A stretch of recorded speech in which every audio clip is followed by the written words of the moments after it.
So, continuing in my Spider-Man series, we watched the Tom Holland trilogy, and I want to review them and talk about them because I think that out of the Tobey Maguire movies, the Andrew Garfield movies, and the Tom Holland movies, Tom's are the most different in a good way, but also maybe not so much. They're just different. It's not necessarily positive or negative.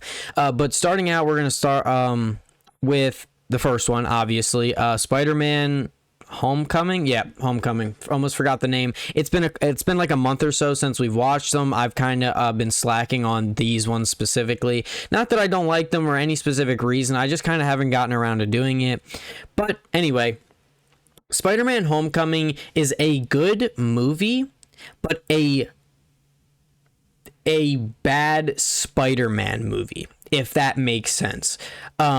Obviously, with Tom Holland Spider-Man, he is integrated into the MCU, meaning he's already in an existing universe of villains and characters and things that have happened, and they have to, anything that happens in Spider-Man, in Tom Holland Spider-Man's, they have to account for in other Marvel properties or other Marvel movies. But I stand by that. I think that these Spider-Man Homecoming is a good movie, but a bad Spider-Man movie. And the reason that I say that is because I'm conflicted, where this is technically a Spider-Man origin story, right? Tom Holland's first Spider-Man movie. In both Andrew and Tobey Maguire's movies, we get the origin story of how he became Spider-Man. In this one, it just starts and he already is Spider-Man, obviously, because his first appearance was in Civil War against, Captain America and Bucky, and he showed up and it was a big deal. But he was already Spider-Man at that point, and Spider-Man Homecoming takes place after the fact. Now, this is where it's decisive in my brain, because we all know Spider-Man. We all know he was bit by a radioactive or a super-powered spider in some way, and that gave him spider abilities. Whether he can shoot webs out of his hands or not, he has a spider sense, increased strength, stuff like that. Do we need to see it with Tom Holland? As a viewer and a person who knows Spider-Man, do we need to see it? No. We know his abilities for the most part. We know how he gets them. But it's a Spider-Man movie. Explain how he got the powers. That's where my brain is conflicted, because, like I already said, you don't need to see it because you know how it happens. But without seeing it, he's just already Spider-Man, and it's kind of like you're thrown in an already existing character. And sometimes that's good. You want to figure out the world through the information that the movie gives you. But I don't know, maybe like a 5-minute scene or not. I don't know. This movie, I do like this movie. I don't have anything against this movie, but that's where I think that saying that this is a good movie, because you don't need the Spider-Man background information to make it watchable. You don't need that. But it is a Spider-Man movie, and honestly, I would like to see it. I don't care that it's the third time, because I like seeing it. I like seeing whatever spider that they can concoct, and like wherever it bites them, whatever. But yeah, so this movie basically has to do with the Vulture, and this whole movie is Peter essentially being in the shadow of the Avengers / Tony Stark, which I've seen some comparisons online of basically saying that Peter in this movie is just like Tony Stark Jr., and he's not really Spider-Man, or he's not on his own kind of thing, where Tobey Maguire, there are no other superheroes. It's just Spider-Man, or even Andrew's movie. You know what I mean? Like, there's nobody that's gonna help him. He's all by himself. But that's where this movie is different, and he has somebody to look up to. He doesn't have an Uncle Ben. He has Aunt May. And in the third movie is when we get what we get in the first movie of Andrew and Tobey, and by that I mean the whole with great power comes great responsibility, and the loss of his parent. All those things happen in Tobey's first movie and Andrew's first movie, but in Tobey's case, it's the third movie where this happens. And I know I'm talking about Homecoming, but with that being said, Tom really feels like a kid. Tom Holland's Peter Parker really feels like a kid, and that's really good because at the time he's a freshman. It's his freshman year, sophomore year of high school, so he's literally 14, 15. So he really does feel like or maybe I'm wrong on that because Tom looks young, but I don't know if he's supposed to be playing a 14-year-old, but I'm pretty sure he's in his freshman year or sophomore year, very early on in high school. And so he makes a lot of mistakes that it makes him feel like a kid, which Peter should feel young. But he looks up to Tony for answers, and it kind of doesn't let him figure things out on his own, except for towards the very end of the movie. I'm not gonna go through and break down the movie one by one, but him having AI in his suit and stuff, it makes for some funny little goofy haha moments, but he doesn't really struggle some of the again, and I don't mean to compare them, it's just so hard not to, but in Tobey Maguire's first movie, he's against the Green Goblin, who is literally trying to kill him at all points. He doesn't have the opportunity to be talking to his suit and having kill mode conversations and stuff. And I don't know, I do like Michael Keaton as Vulture in this. I think that the realism, the tech part is really cool, him being able to fly around and things like that. I think it's really cool, but this movie is so decisive to me. I can't tell if I like it because it's not what we've seen before, or if I don't like it because it's not what we've seen before, but it doesn't exactly do anything insanely new that's interesting. I don't know.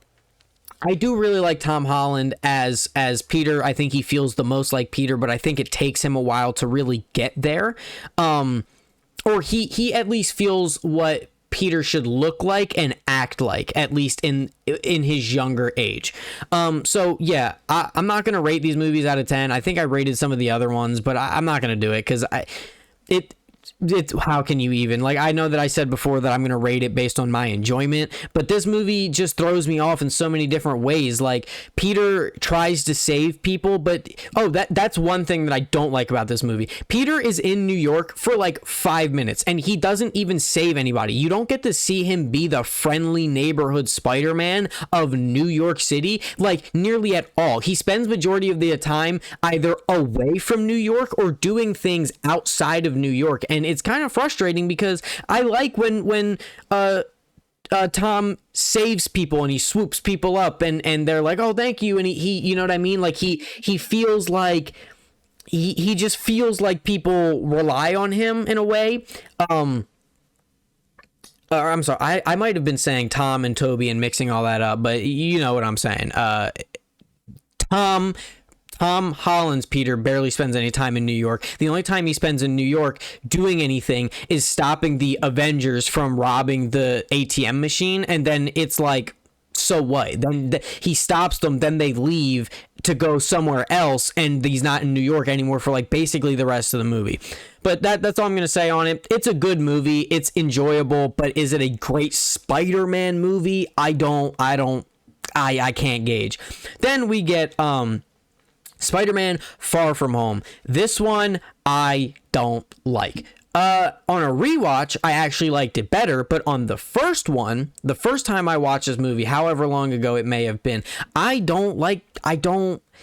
really like Jake Gyllenhaal, and Mysterio is a really cool villain, and they do some really cool stuff with him in this movie. All of the magic and all of that stuff, it's very cool visually, but I just don't understand exactly how it's working. And I understand that they explain it, that he has a whole crew of people. It's all ex-Stark employees that are super good at their job with all this technology and stuff. But maybe I am unable to suspend my disbelief enough, but I don't get how it's working. They have old rickety drones. He wants the plot of this movie is that Mysterio wants the whatever glasses that Tony Stark gave to Peter because he has control over these Stark robots that are insanely smart, intelligent, new everything, right? But before he can get that, he has to convince Spider-Man that he's a good guy, so he's using these older rickety drones or whatever.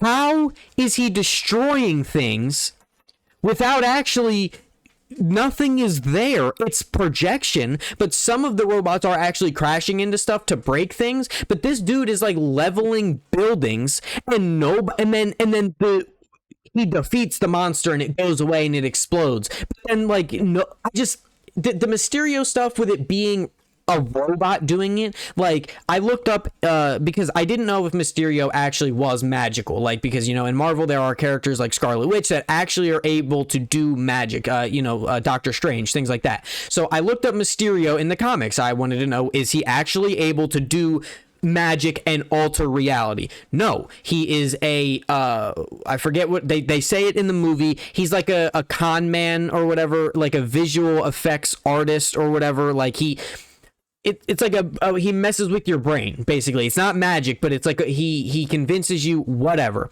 But the reveal in this movie that it's robots like holographically doing these things, making his suit look bigger, holographically giving him the helmet, like, how is Peter not able to sense this? Because it does explain it in the movie. In the first watch through, I was really upset because I was so confused on how Peter is not able to, his spider sense is so powerful sometimes, but sometimes it's so weak. And I was like, how is he not able to do it? And then in the second watch through that I did, it explains that he wasn't like feeling his Peter tingle or whatever. Like, he was just kind of like wasn't in tune with it or something, so like it wasn't working as it was supposed to. But I don't like that excuse. It's weird to me. And like I said, I really like Jake Gyllenhaal and I like Mysterio, but God, this movie, it's like I can't take it serious, because basically you're telling me that the before Jake Gyllenhaal or Mysterio gets the glasses, the threat is almost zero. Nothing is actually happening. The robots, they are destroying some things. Yes, that is an action. There are actual like things are getting destroyed. People may be in danger, but in reality, there is no monster. There are no elementals. Nothing. It's all fake. It's all fake. And I understand that.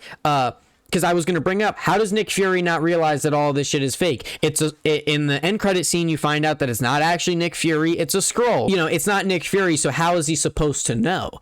But there's something about this movie, especially, I'm going to point out one specific scene that literally every time I see it, I can't lock into the movie. It's when Spider-Man or Peter is helping Mysterio with the first elemental that pops up, and he's on the clock tower, and then the clock swings and it hits him, and it's like, oh, funny Marvel joke, haha, slapstick, he gets hit in the head, it's funny. Then he stands up, and then he gets hit in the back of the head on the way back. I can't explain to you how much I don't like this kind of humor, because I want it to be a little more serious. I understand, like I said in Homecoming, Peter feels like a kid, and it doesn't feel like he is really fighting for his life like, you know, Andrew or Tobey were in their movies. You know, they had to really kind of grow up because they're actually a big threat. There's a big threat going on, where with Far From Home, if you think about it, like I said, with the robots, there's nothing happening, but it doesn't really feel like the stakes are there, because they're making jokes of Peter getting hit in the head twice by the same clock tower. Like, I don't like it. One thing I will say that I liked about this movie, Mysterio special effects and stuff, really cool.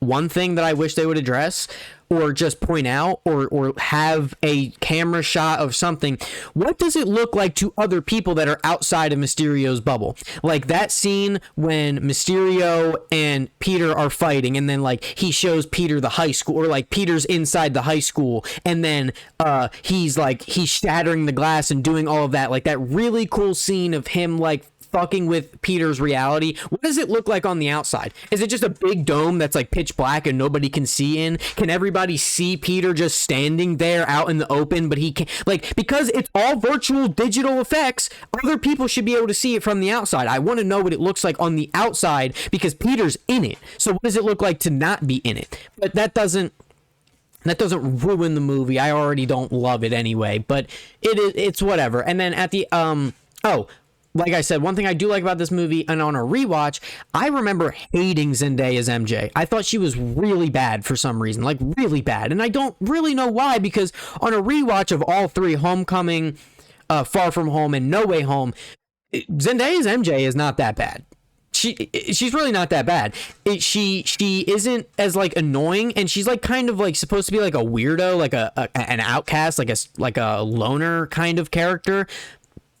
But she's not really that bad. Like, I don't know, like because I remember saying like Tobey Maguire's MJ is the MJ. Rewatch that trilogy and realize, oh my god, her MJ is fucking annoying.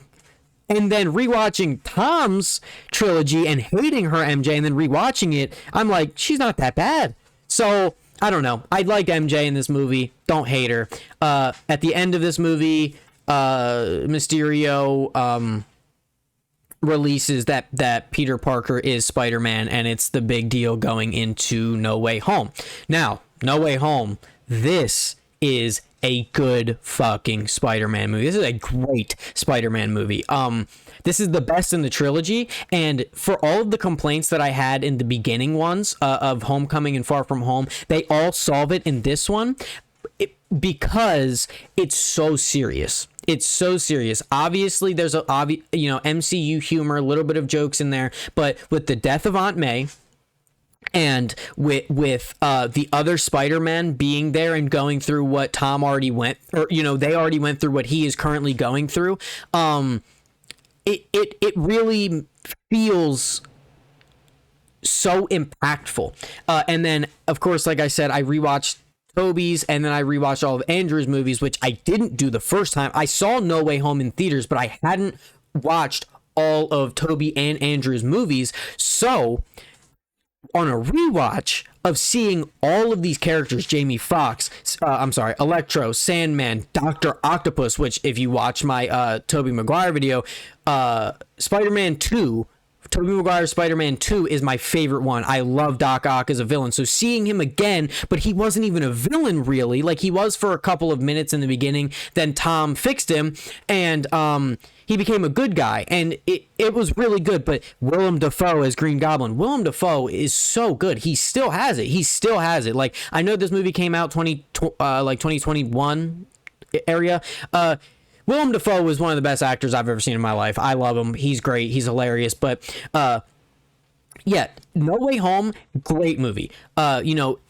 Having Spider-Man interact with Doctor Strange, like I said, MCU, they have to do things that are in an existing world, a already established world, which is really good. But yeah, so Spider-Man fighting Doctor Strange, that's kind of annoying because obviously Doctor Strange should be able to capture him and should have no trouble at all stopping Tom Holland's Peter Parker. But regardless, it makes the movie good. Tom tries to help all the villains that end up getting pulled through, and it's really nice. You get to see Tom be a kid, but then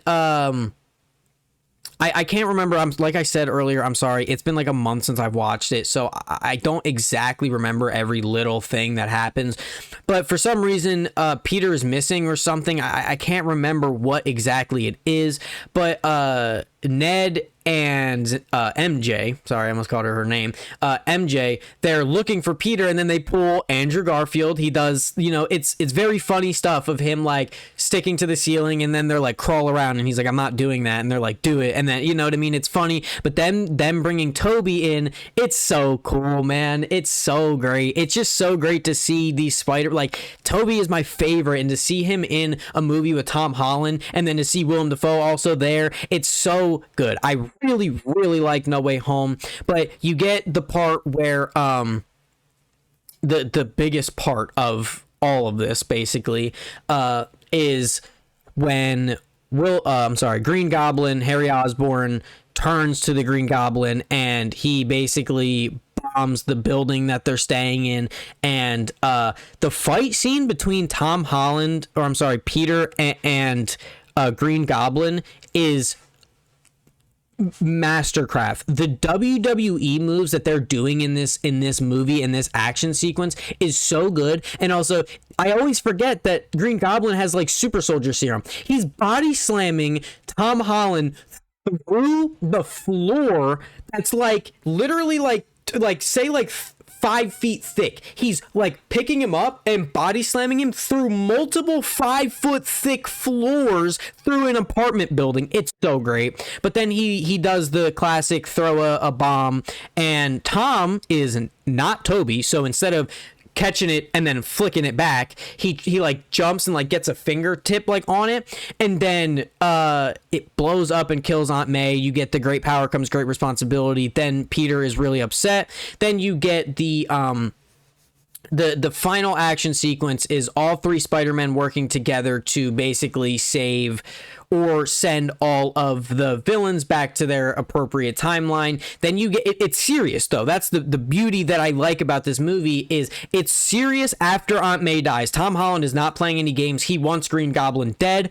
And I'm gonna fast forward to the end a little bit. They defeat everybody, send them back where they need to go. They go to Tom beats Green Goblin, and he picks up his glider and he goes to stab him, and Tobey jumps in the way and catches it. And it's really great because you know Tobey knows what Tom is going through, and he saves him from that guilt and stuff, and it's really good.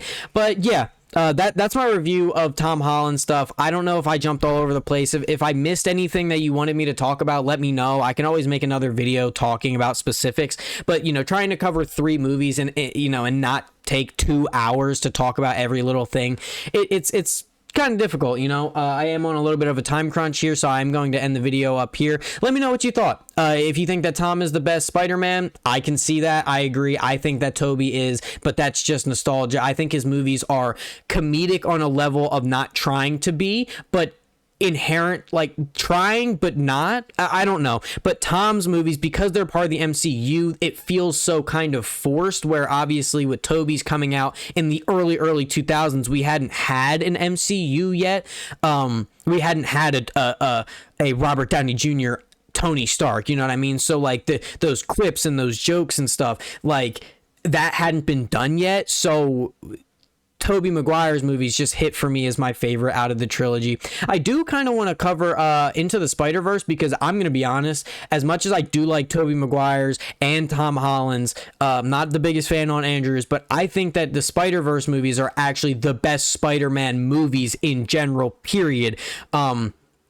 They're just amazing. And yeah, let me know if I should review those. They're animated, so it's a little different when it comes to like the way that they can be set up and stuff like that. But I really like those movies. But yeah, Tom Holland's movies, they're not bad. Homecoming, like I said, it's a good movie. It's a good watch. If you already know Spider-Man stuff, it is a good change of pace, but it is a Spider-Man movie, so you are missing out on some of those key elements that I feel like make a Spider-Man movie. The second movie, I don't like it. I love Jake Gyllenhaal, and I really like Mysterio as a villain, but it just being drones, I don't like that. I know that how else in a superhero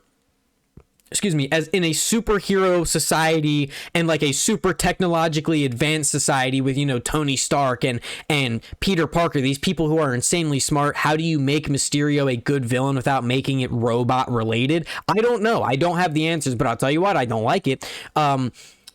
And then No Way Home, it's the best one. You get all of the other, its spectacle is crazy. You get all the other Spider-Man, most of their villains for everybody to, deal with. Also another real quick about these trilogies. Ned is great in all of them. He's hilarious all the time. He's the funny side character, and he is funny when, you know what I mean? Like, that's the thing. If you're going to have a character dedicated to being the funny guy, don't make every other character funny. But Ned is is consistently funny all throughout. Aunt May, good character. Her relationship with Happy, that's pretty funny. Her death is actually pretty sad, and it does a lot for Tom. And it takes 3 movies to get Tom where it took 1 movie to get Tobey and Andrew, which, you know, again, like I said, it's different. So if you like that it's different, it's not the same old thing, that's good. But if you're like, I want Spider-Man to try to deal with the loss of his family, you're not getting that until the 3rd one, which can suck. But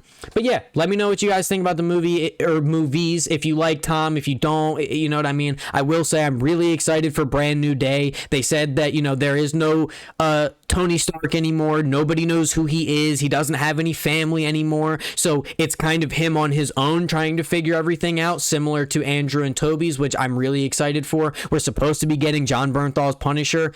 Love.